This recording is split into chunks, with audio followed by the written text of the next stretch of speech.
Assalamualaikum dan salam sejahtera bersama-sama saya Nizamiah Asikin Muhammad Zubni dalam Dunia 11 Pagi. Amerika Syarikat catat jumlah kes harian COVID-19 tertinggi 2 hari berturut-turut.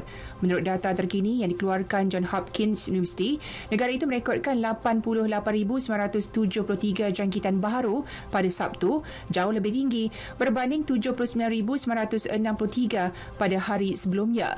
Setakat ini jumlah keseluruhan kes di Amerika adalah 8,568,625 dengan 224,751 kematian. Dalam pada itu, Presiden Donald Trump menyelat kritikan persaingnya dari Demokrat Joe Biden yang mendakwa beliau gagal menangani krisis kesihatan menjelang pilihan raya pada 3 November depan. Trump berkata telah berusaha membendung virus itu meskipun dirinya sendiri dijangkiti dan telah pulih. Beliau bertegas sektor perniagaan perlu dibuka semula agar ekonomi negara pulih. Ketika ini, jumlah keseluruhan kes COVID-19 di seluruh dunia hampir mencecah 43 juta, manakala angka kematian pula melebihi 1.15 juta. Dalam tempoh 24 jam lalu, India mencatatkan kes kedua tertinggi selepas Amerika, iaitu 50,224 dengan 575 kematian. Diikuti Perancis 45,422 kes dengan 137 kematian. Sementara itu, negara pembawa bab China hanya merekodkan 28 kes baharu dan tiada kematian direkodkan. Selepas 2 bulan perintah berkurung dikuatkuasakan, Chile membuka kembali sektor ekonomi dengan kapasiti terhad. Pekerja pejabat juga dibenarkan bertugas semula dan beberapa sekolah turut dibuka. Chile antara negara paling terjejas akibat pandemik itu pada Julai lepas.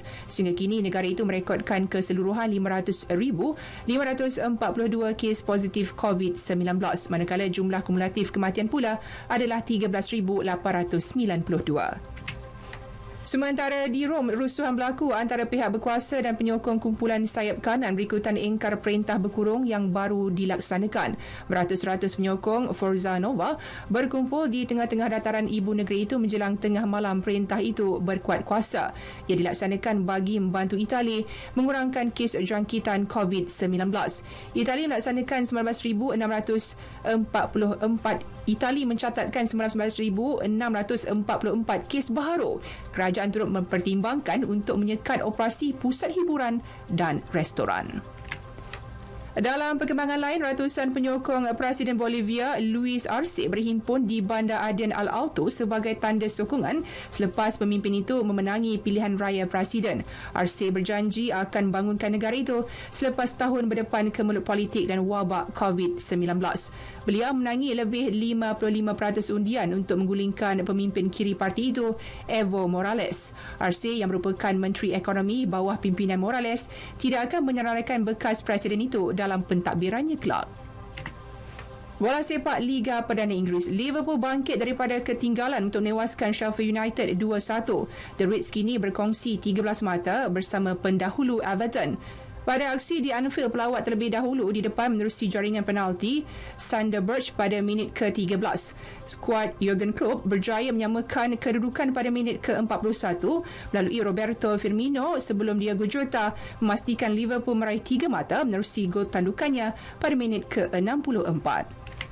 Di Old Trafford pula, pertembungan Manchester United dan Chelsea berakhir seri tanpa jaringan. United kini menghuni tangga ke-15 mengumpul 7 mata, manakala The Blues di kedudukan ke-6 dengan 9 mata. Keputusan lain, Crystal Palace tewaskan Fulham 2-1, Manchester City dan West Ham seri 1-1. Beralih ke La Liga, Real Madrid memberi amaran awal untuk mempertahankan kejuaraan musim ini selepas membenam Barcelona 3-1. Pada pertemuan Clasico di Camp Nou, Federico Valverde meledak gol awal untuk Madrid mendahului seawal minit ke-5 sebelum Ansu Fati menyamakan kedudukan 3 minit kemudian. Skuad kendalian Zinedine Zidane jaringkan 2 lagi gol menerusi sepakan penalti Sergio Ramos pada minit ke-63 dan Luka Modric minit ke-90. Keputusan lain, Atletico Madrid menewaskan Real Betis 2-0, Sevilla tewas kepada Eibar 0-1 dan Osasuna benam Athletic Bilbao 1-0. Sekian berita yang disunting oleh Muhammad Fadli Osman dari Pusat Berita RTM. Kekal berada di rumah jika tiada urusan penting dan kecemasan. Elak kunjungi lokasi sesak dan sukar melaksanakan penjarakan fizikal. Bersama-sama kita bendung penularan wabak COVID-19. Assalamualaikum dan salam sejahtera.